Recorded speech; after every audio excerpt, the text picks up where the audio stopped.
Do you acknowledge that it is a sin against a holy God, or do you just go by seeing it again and again without any remorse?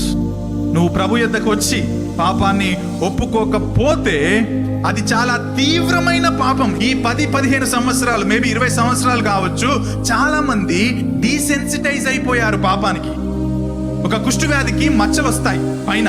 ఆ మచ్చల మీద పిన్నుతో కుట్టినప్పుడు ఎటువంటి స్పర్శ ఉండదు, ఎటువంటి నొప్పి ఉండదు.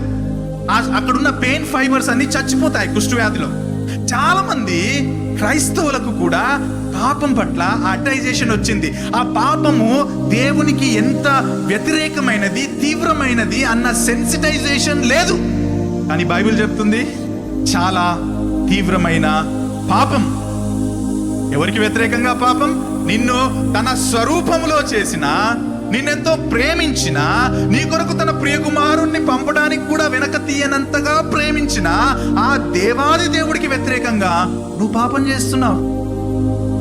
అది ఎంత సీరియస్ పాపమో మనం గుర్తించట్లేదు. కాబట్టే దాని నుంచి బయటపడడానికి మనం మార్గాలను కూడా అన్వేషించట్లేదు.